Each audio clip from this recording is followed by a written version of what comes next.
There are people who live only one lifetime, yet their names echo through the centuries. And there are pens that do not merely write stories, they write the soul of humankind. More than 400 years ago, in a small English town shrouded in mist and silence, a boy was born to an ordinary family in Stratford-upon-Avon.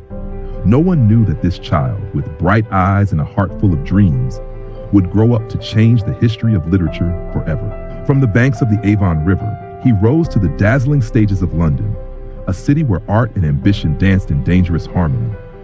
He came from poverty and struggle, but his words became immortal. Through his plays, kings and beggars, lovers and traitors, fools, ghosts and dreamers, all came to life and spoke the truth of what it means to be human. He didn't just write plays, he wrote about us, about love and jealousy, ambition and guilt, about our longing for power and our need to forgive. And though he left this world more than 4 centuries ago, his voice still whispers through time, in every line, in every verse, reminding us of the beauty and tragedy of being alive. This is not just the story of a genius. It is the journey of a man who rose from the dust of a small town to touch the eternity of art. It all began on a stormy night, the night William Shakespeare was born, and the storm of destiny began to stir. Part 1, The Fateful Night in Stratford, the Birth of a Genius. April 1564. The sky over Warwickshire raged with thunder. Winds howled through the timbered houses of Stratford-upon-Avon. Lightning tore across the night like blades of white fire. Inside a modest house on Henley Street, a newborn's cry broke through the storm, a cry that would echo through centuries. That child was William Shakespeare, who the world would one day call the genius, the poet, the playwright, the soul of England. His father, John Shakespeare, was a skilled glover and a respected man in town. He wasn't born noble, but his hands and ambition built him a solid life. His mother, Mary Arden, came from an old landowning family, proud and educated. Their marriage was a union of labor and lineage, craft and class, hard work and wisdom, and somewhere between those worlds, the seed of genius took root. The house on Henley Street was small but warm. Outside, the rain lashed the windows. Inside, candlelight flickered over the baby's face. People used to say, "A child born in the storm carries the storm within." And so it was. William Shakespeare came into the world like a whisper of destiny, quiet but bound to shake the world. Young William grew up in a modest but loving home. Yet beneath that calm, the family's fortunes were shifting. John Shakespeare, once a prosperous glover and respected alderman, dreamed of more. He longed not just for wealth, but for honor. He sought a coat of arms, a symbol that would lift his family into the ranks of gentility. But ambition can be fragile. As debts mounted and business faltered, the bright promise of success began to fade. Mary Arden, by contrast, carried a quiet strength. Thoughtful and educated, rare for a woman of her time, she could read and write, and she recognized something unusual in her son. She filled his days with stories, folk tales, Bible verses, and ancient English legends whispered by firelight. Each tale became a spark in William's mind, and from those sparks, in time, would blaze the words that lit the stage of the world. Before William was born, sorrow had already visited the Shakespeare home.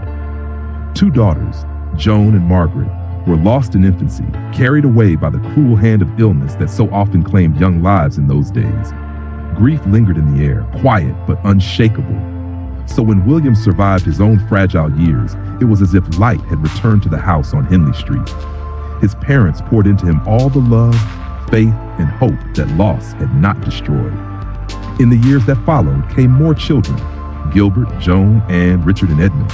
Yet William remained at the center of it all, the eldest surviving son, the family's pride, their promise reborn. Shakespeare's childhood unfolded during the English Renaissance, a time when art, knowledge, and beauty were awakening from centuries of darkness. Across Europe, old ideas were reborn, Greek and Roman texts were rediscovered, and thinkers spoke of human reason, freedom, and destiny. Even in Stratford, far from London's royal courts, those winds of change reached young William through books, teachers, and traveling performers who carried new ideas from town to town. At 5, William entered the local petty school where he learned to read and write. It was there he first touched the magic of words, those tiny marks that could build whole worlds. At 7, he moved on to King's New School, the finest in Stratford. He studied Latin authors, Cicero, Virgil, Livy, Ovid, and the ancient Greek tragedies of Oedipus Rex and Medea. Each lesson opened a door into a realm where men wrestled with love, honor, fate, and sin. Most boys memorized, but William imagined. As his teachers lectured on Roman heroes, he pictured the gods of war rising from shadows, or the goddess of love weeping by the river Styx. Even then, Shakespeare was learning to see the world through the eyes of a storyteller. Stratford wasn't just books and lessons, it was also alive with traveling theater troupes. They performed in markets, courtyards, or noble houses, bringing laughter and drama to the countryside. Young William would run after his father to watch them. His eyes gleamed as actors transformed into kings, queens, witches, and villains. When the play ended, William would remain, still staring at the empty stage, as if the ghosts of those characters lingered before him.